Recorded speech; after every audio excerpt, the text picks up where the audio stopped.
AfterBuzz TV Network, now the largest new media platform on the web, and your #1 source for after-show entertainment.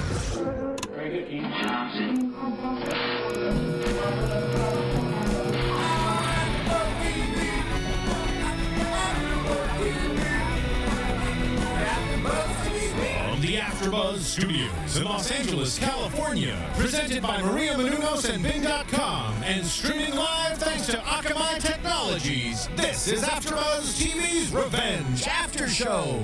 We'll break down tonight's episode and get you all the latest news and gossip.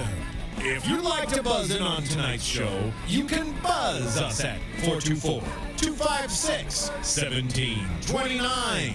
That's 424-256-1729.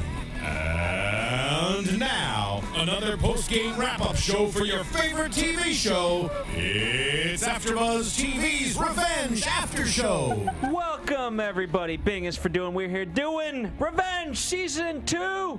It's called Victory.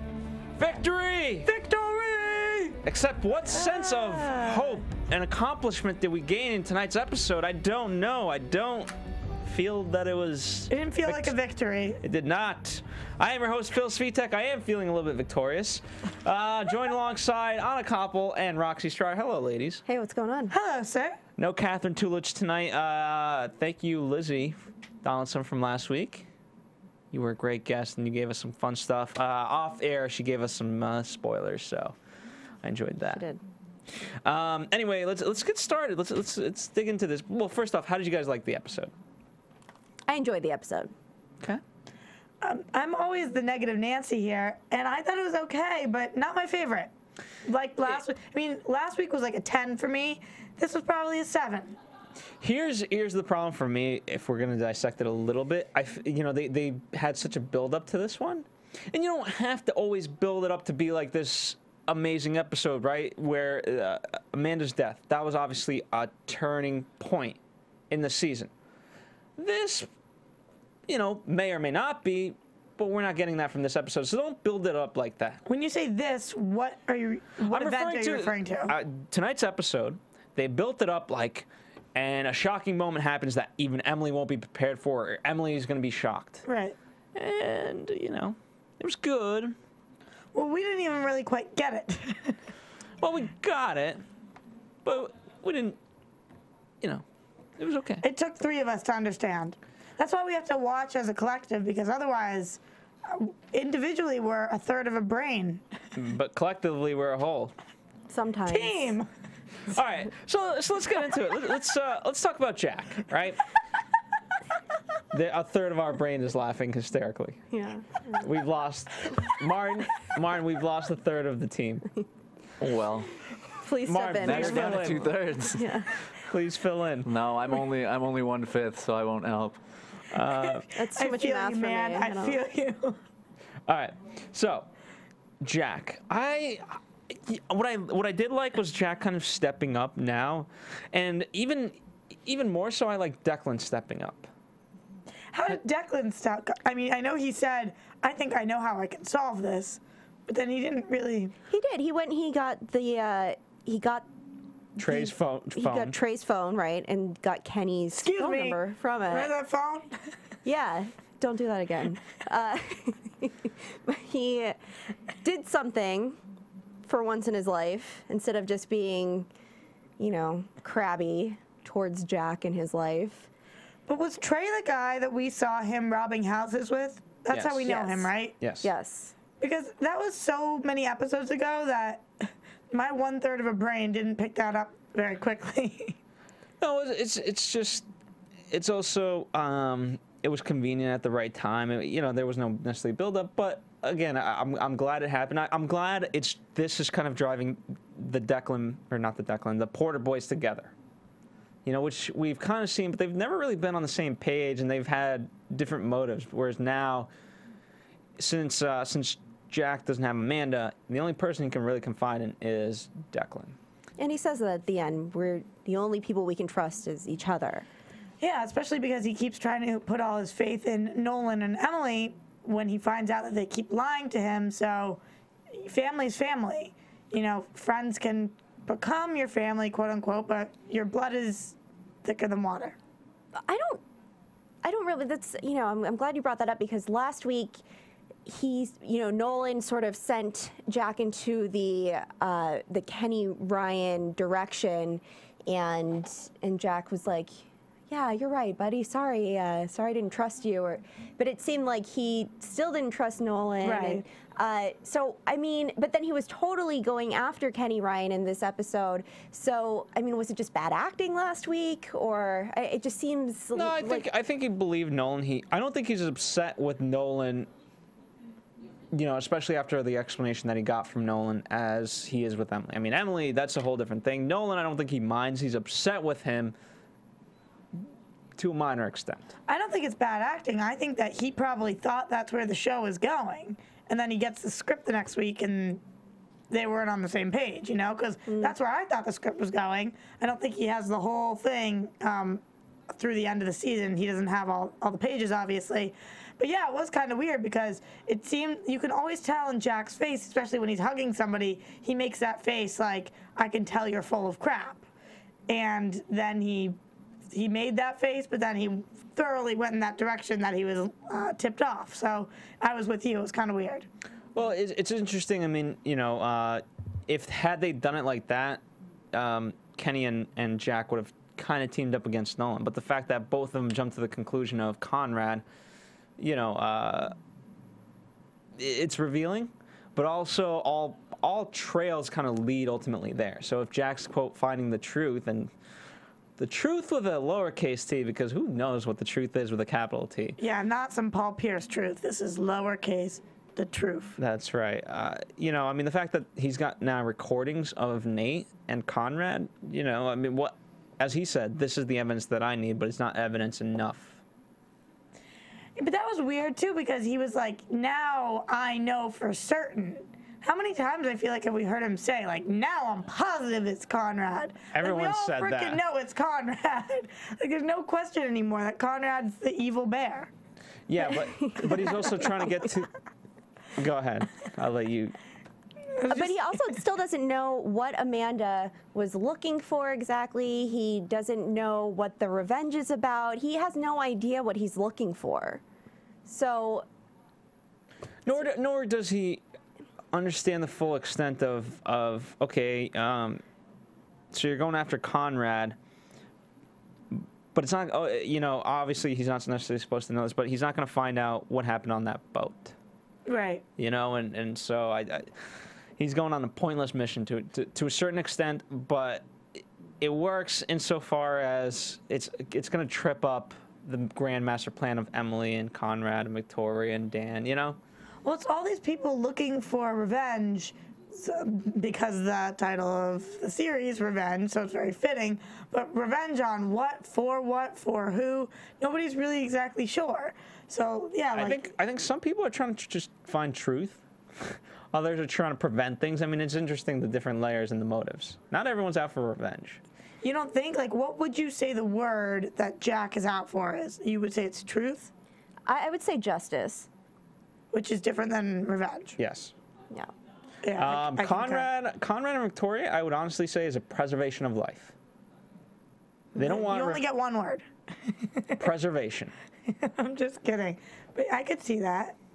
You know, they're not. Because they don't want to destroy the initiative. They could care less, except that it's going to harm them. So again, it's a preservation. Survival. I was going to just say, it's more like survival because I feel like, you know, they're very much, if you had to categorize them in a house, they're Slytherin. Thank you. Sorting Hat from Harry Potter. And they're looking, no, I mean, they're looking to come out on top. Yes, it's about survival. It's about keeping their family name. And it's about not caring who you screw over. Yeah. Well, let's talk about Conrad and Jack in terms of the campaign, right? He's offered, hey, we want you in a more official capacity, whatever that entails. And then obviously Jack later accepts. What did you guys think of that? I mean, obviously it's very strategic on Jack's part. It's strategic in a different way for Conrad. Your thoughts? I just hope Jack's name doesn't get dragged through the mud because if he does somehow get on this ballot or he's involved, maybe hurting Conrad is going to actually hurt himself. So I don't know if I think this was a good move, but of course it is going to allow him to get closer to Conrad, so that's necessary in terms of getting justice. Here's what I think. Unless you guys feel differently, but Jack's sacrificial. Like he would take down himself to take down Conrad. Yeah, exactly, absolutely.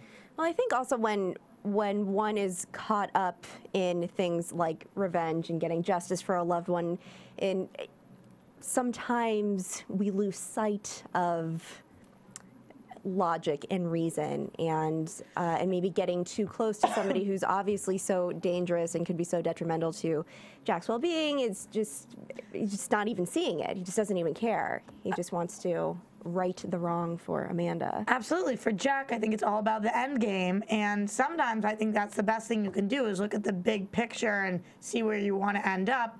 But the problem is all of the little steps he's taking along the way to get there could be extremely, as you're saying, detrimental, or we don't even know what harm they can do to him, because signing on with Conrad in whatever it is, especially politics, really isn't a good idea for anybody. Yeah. It's not even risky. I mean, it's like you sure thing, bad, right, going south. And just the dichotomy of Jack versus Emily. Emily spent years researching this whole thing, right? Whereas Jack, he's just diving into it like, all right, you know what, I don't know what this whole thing was about, but I'm going in headstrong, and, not the best strategy. And last week he was saying that he could count his true friends on one hand, and those were the Graysons. And, he has no idea what he's doing right now. What he should be doing, really, is just grieving the loss of his wife and taking care of Carl. Well, he was saying that as strategy, though. He didn't mean that his true friends are really the Graysons. I don't think. I think he was in the moment, that because he felt so wronged by Emily and Nolan, and that, at the time, the Graysons had just announced that they were setting up this foundation, the Amanda Clarke Foundation. Right, but he still knew there was something up. You're talking about when he came to the foundation, he came to their home and he was making the speech. Right. No, I think you're both right. I think you're both right. It was strategic in the sense that... Well, no, it was strategic in the sense that it hurt Nolan and Emily, but it was also strategic because he said that to the Graysons. But like, do you think he meant that? No. Okay. He meant it against Nolan and Emily. I think he meant that, yeah, well, maybe he was just feeling like he didn't have any real friends. It's true. Whatever. Why did Kenny Ryan, to me, Kenny Ryan looked so nervous? Well, because think of his and Trey's relationship, right? How amazing is this relationship, and all the things that's caused? I mean, Wait, do you mean Trey or do you mean Trey? Trey's the kid that they bumped into. And yes, and Trey's the kid that has his number and that has been, quote, texting him back and forth. Right. So why wouldn't he be nervous about the fact that last time they conspired about anything, it's ultimately, I don't know how much Nate's death is weighing on Kenny, but it must be, because he knows about it. So that perspired to that. Okay. So now imagine this kid's texting him again. What could that mean? Yeah, I think that's a good point. Just as we're discussing this, I'm realizing how many layers there are and how confusing it really is getting. And last week, thank God we had our guest in telling us that they're going to be cutting back toward the core of what the show's about, because really this storyline has gotten too out of hand. I mean, the fact that I'm getting confused about Trey and what he is in the texting, and is he really, and the emotions, and we don't know whether he's actually nervous or whether he's telling the truth or whether Conrad's actually behind it. It's just like kind of a cluster F right now. It's typical of soap operas. If you watched Celebrity Apprentice last week on there, they did a mock-up of kind of a typical soap opera, and it's always the big news and things like that. I mean, and the crazy storylines, and yeah. I mean, that's part of the genre, but yes, it did get a little bit confusing. Yeah, there's just a lot going on, and I want to focus on what's going on with Nolan and with Emily and with Jack, but I don't and Daniel, but I don't as much want to focus on what's going on with Jack in terms of finding out it's just too far out for me right now. Well, unless Anna, you have anything else you want to say about Jack, why don't we get to Nolan? Let's get to Nolan. Oh my God, he's my favorite character on the show. I literally am so obsessed with him. I want him to be my best friend forever. I hate Nolan right now. Why is that? Well, yes, you do, but and it's great. Go ahead, explain, because I know why you do, but to the fans, this is great. I think he completely screwed up the deal with Padma and Mr. Lahiri and Carrion, and then totally blames Aiden for it. What did he say? He said, I don't have You the should quote find here. a different profession or Yeah, something. like you find, and it's like, yeah, Nolan, you're the one who screwed it up. He like pushed Aiden's hand from shooting Trask. Thank you. And Yeah, but okay, so say he had shot Trask. Then what? It would have caused commotion. It would have garnered a different result. What would that have result have been? Let's go down that path for a second. Say that Aiden, say Nolan does not push Aiden's hand, and Aiden shoots Trask. Trask. He shoots him, and then he dies. And then there's still 2 other people in the car that are not Padma. okay, And Padma's father is not in the car either. say he did or say he didn't, but how about Nolan doesn't shame Aiden? It's not Aiden's fault that this thing got like totally screwed up. Of course, he's using Aiden as his punching bag. He's devastated. He just lost the love of his life, and he just lost the program that he's worked his whole life on. It's awful, and I don't think he's actually like, F you, Aiden, I hate you, I'm never talking to you again. I think he's really upset, and he's taking it out on Aiden for a hot second. First, if he didn't alter Carrion before handing it over to these people, that's his bad. He's an idiot. Number one. Yeah, but they already tested it. He knew they were going to test it, Right, so he should have altered it in some way. but they would have known So what? I mean, before they gave Padma back, or the father. if they knew how it worked perfectly before they got it from him, they wouldn't need the program to begin with. That's not true. You can realize something works and not know how to make it work. All they needed to know is that it worked. Not knowing how this program works myself, I couldn't give you examples like of how it might show up differently. What you know about Carrion? But Well, in line 8,042,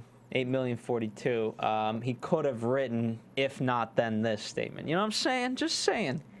right, there's Hope everyone followed along that coding language right there. he could have altered it slightly so that Totally made that up anyway. No, I just think, I mean, poor Nolan, he's trying to be the good guy. That scene with the head, I mean, it could have not been the little digital head. It could have been Padma's head. And then we would have all been screwed. Here's what I will say. Although, I wouldn't have minded that much, to be perfectly honest. cares, get rid of her. Here's what I feel like, to me, it stems from this, the fact that he really wanted Emily there and she wasn't there for him, right? He's done so many things, and this is the one thing that he cares about, and she's not there to support him on this, and he feels, as he says yesterday, right, people are just playing chess with him, and he's just the pawn or whatever he's, I'm paraphrasing. But Yesterday. last time. That is what it feels like. But you know what I mean? And so he feels like he's having to sacrifice everything, and when he already has, right, with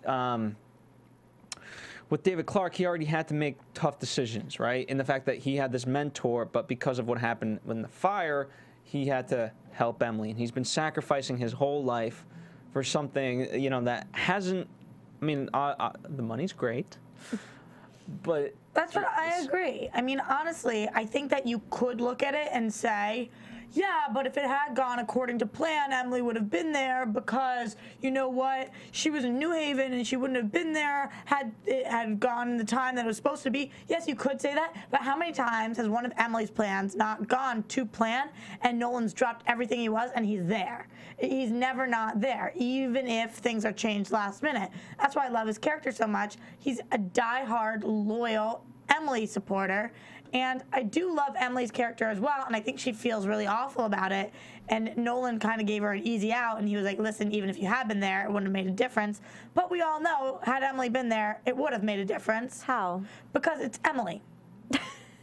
That's not enough of an explanation. Because she gets it done. She just does. You know those people who just manage to get it done? Well, I think for Nolan, it would have created a comfort, and even had everything happened the way it did, he still some sort of resolution. I mean, let's go to the scene with him and Padma. I mean, how did you guys feel at that moment when he makes his promise? I promised it was, Padma. I mean, obviously foreshadowing. I was like, oh, she's screwed. That's all I got from it. I mean, it was cute and romantic, and he's an incredible actor, and the tears, and I love you, and it was gushy, but I was just like, oh, they're about to kill her off. Well, we don't know if she's dead No, yet. that's how I felt at the time. Okay. You can't make promises, or you shouldn't make promises that you can't keep. That's a good point, my friend. Or don't know if you can keep. Right. Either way. Or have no intention of keeping. There should have been a lawyer present. I promise this with all good intention, barring any murders and this and that. And I really want to help. I really do. how did you guys? Because to me, they're coming to a head with Nolan and Aiden, and there's always been that tension where they're not the best of friends. I mean, for all intents and purposes, they're co-workers. Well, Nolan seems to really resent Aiden. I don't think Aiden's ever really had an issue with Nolan.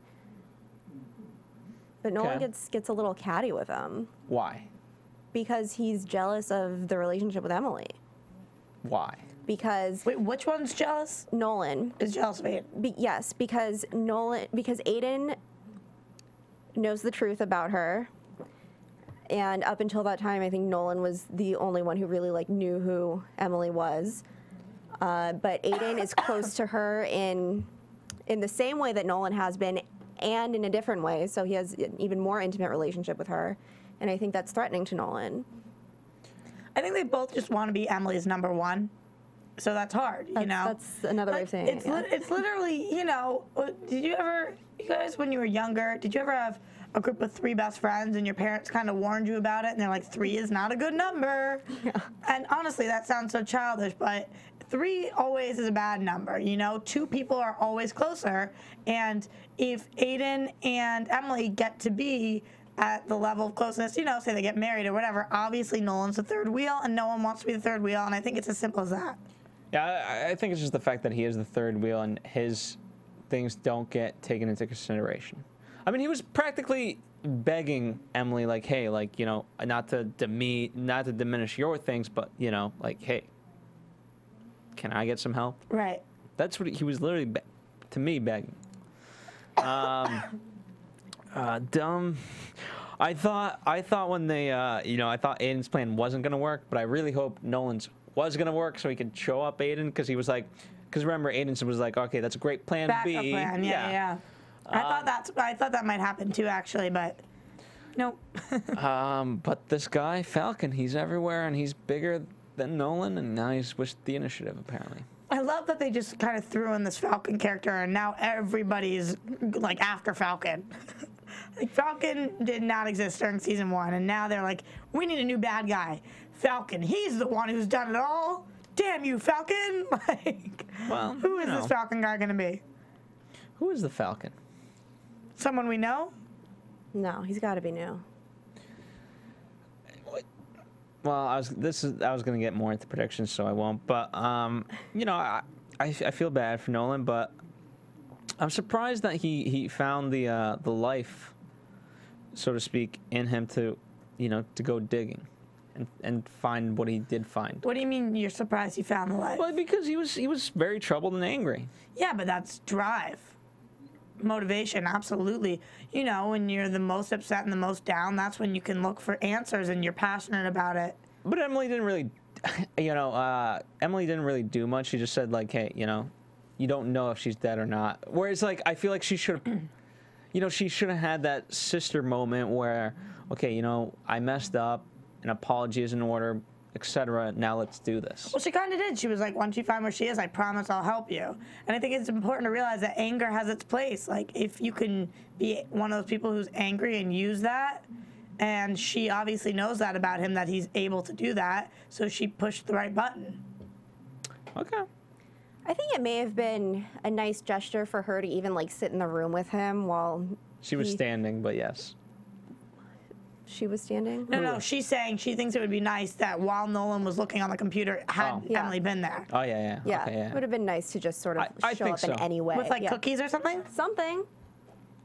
clean up his work area for him a little bit. Girl, she ain't got some time for that. She should make some time. That's the thing. That's why it's a gesture. Yes. Good, valid. And they could work Valid together. point. She could do her research. He could do his research. While we're on the Padma subject, I want to get what video were they shooting? What the hell was this? What do you guys think? She just looked like crap all of a sudden. I mean, I get that she was thrown into a van, but she wasn't beaten. I mean, the girl's gorgeous, and she looked gorgeous getting into the van and then getting out. It's like she had sticks in her hair. I was like, what the? I mean, They took all her makeup off. And so what are they about to shoot? I don't know. You know how she saw the footage of her father? Yes. I was thinking maybe they're shooting the same type of video of her to send to somebody else to get somebody else to do something. Maybe Nolan? either to Nolan, or maybe she has a sibling, or maybe this is a whole train and this is how it works. They capture you, you shoot a video, they put you in a room, somebody comes finds you. They capture that person, they shoot the video, they send it out, they put you in a room. Okay, I agree with that, but why the hell would we care about Padmas Sister? Or it just has to be Nolan. It has to be Nolan. So long lost cousin, you never know. yes, let's bring the long lost cousin. The Falcon. Yes, they're shooting it for the Falcon. I mean, yeah. now we're just getting off track. All right, let's talk about Eli, the kind of the meat of tonight's episode, if you will. Do we have to? Well, we have to because it was I'm big. just kidding. I actually thought he did a way better job this week, if that counts for anything. Are you just saying that because our iTunes fans berated us and you commented, so we appreciate it? No, I'm not saying it because of that. I'm not saying that I think he did. I read all of the comments and I take them with a grain of salt. Which means you guys should write more comments because we will read more comments. And here's the thing. Here's the thing about Roxy. Roxy's fresh out of college, and Roxy's not reading books. Okay, let's be real. So the only thing that she's gonna read is comments on iTunes. And if there's no comments to be read, how's she gonna continue her literacy? Without you guys, I will become illiterate. So take that for what it is. No, I'm reading the comments. I love the comments. Even the comments that either personally attack me or attack our opinions. I love that. However, I'm not going to change my opinion.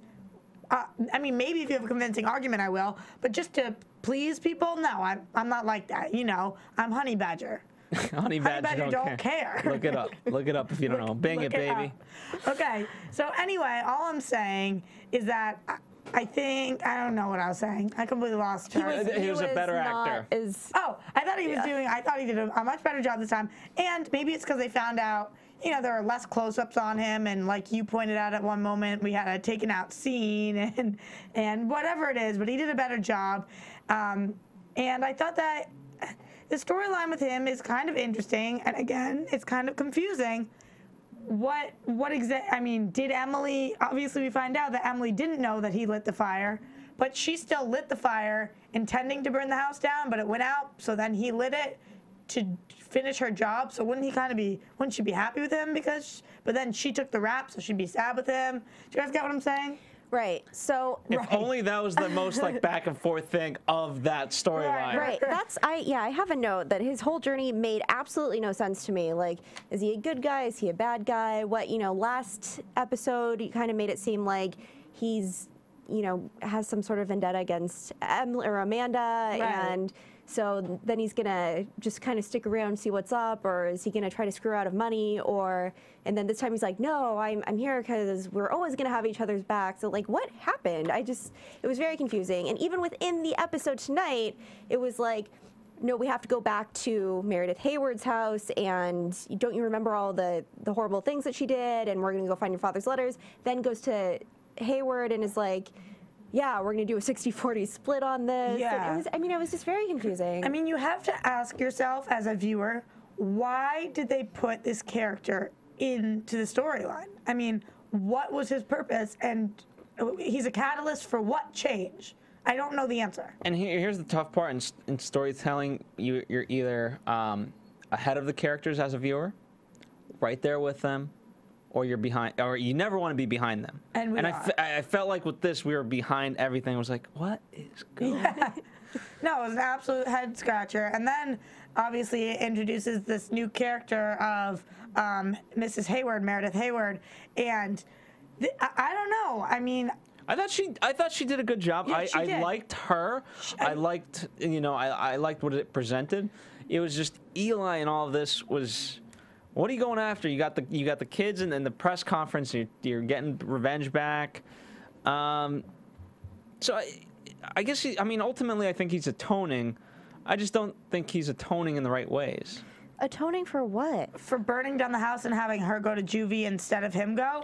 But he only burnt it down because he knew she wanted to and it didn't succeed. So it was confusing. Right, like as you said, and the fact that she even got mad at him, like, do you know what setting that fire did?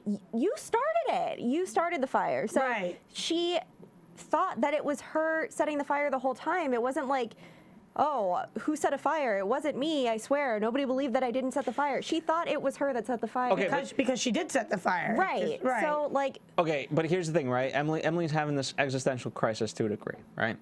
And she said, right, her and Nolan were having the what if, none of this would have happened, what if, and Amanda would be alive, what if, right?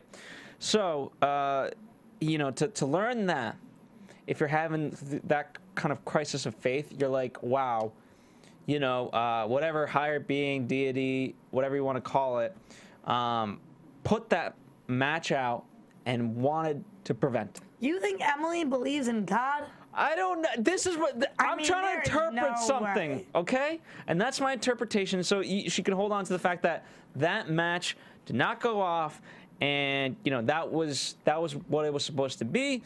But no, here comes Eli. but if you're going to play what if, Eli's not the one who set fires. Had she not set that fire that day, Eli was not going to reset it for her. He wasn't going to just like independently set a fire. He did that for her on her behalf. So it's still her fault. She's still to blame, no matter what. All right. Yeah, I'm kind of on that page. And also, just going back, I thought that she did a really good job as Hayward. Also, I like her storyline, and because I always like to know why a person becomes the way they are. So the foster care storyline, I actually think works. And the actress named Dendry Taylor plays Luann on Sons of Anarchy, and she's amazing and is a complete different role. So shout out to her for doing such an incredible job on Revenge as a different character. Okay, I'd be ashamed if we didn't bring up the letters. So let's bring up these letters, because sometimes we get into heated arguments, and then we always miss a point, and then our fans are like, "Why? How were you guys stupid enough not to talk about this?" So let's talk about the letters.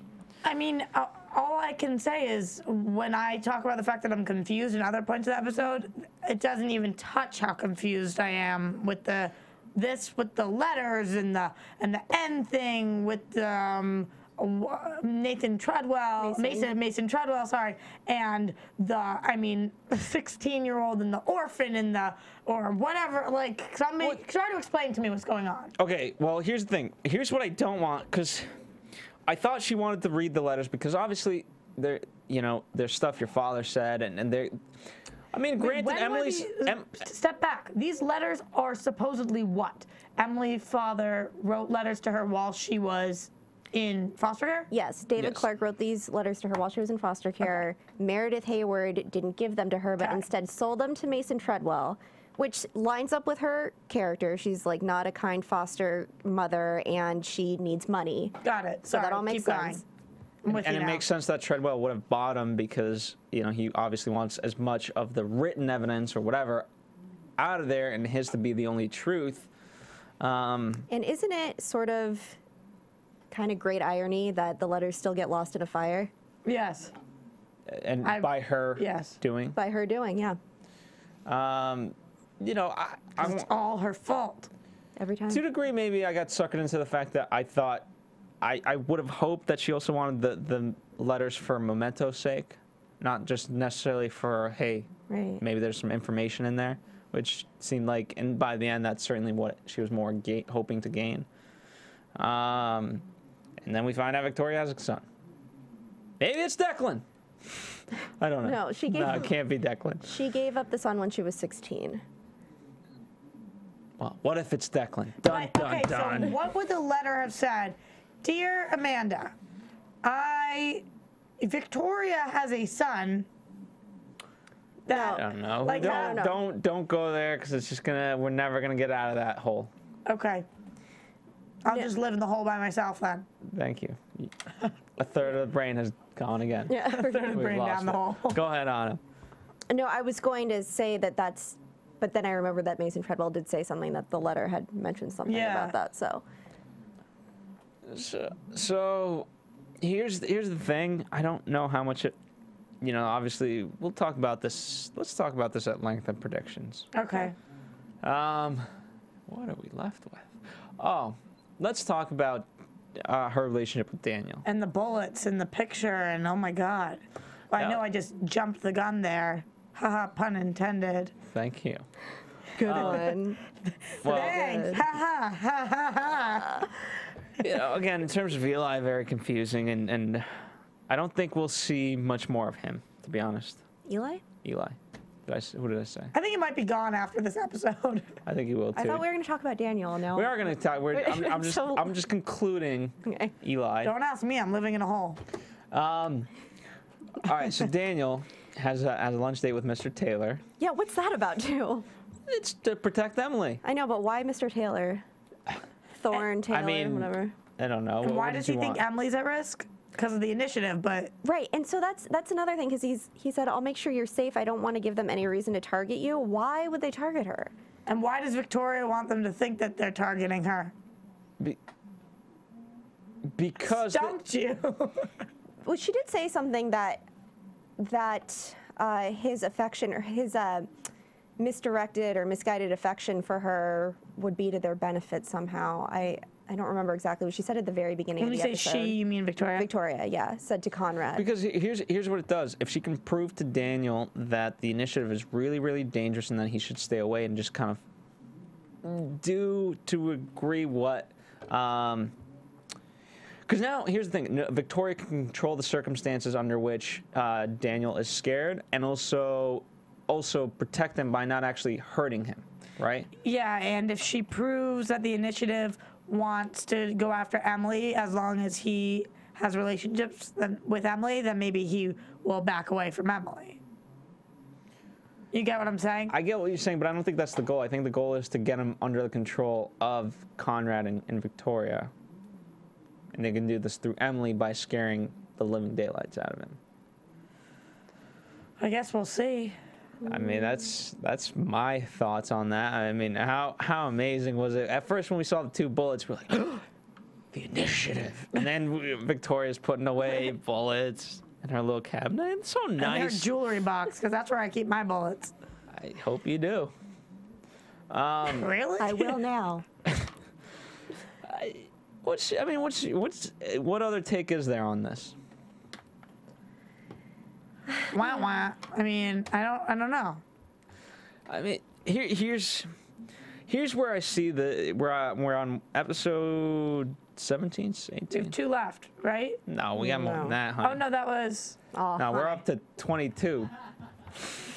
Mine's Well, laughing. what in the was booth. tonight? We don't have that many left. 18. Oh, so we have 4 left. Yes. Today was 17, baby. Today is 17. Next week is 18.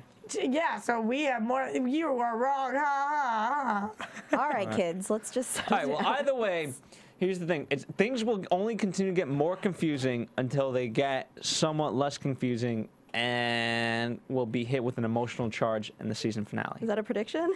That is a statement of fact. Right. Sorry. Things will get more confusing until they are less confusing, and then we will be hit.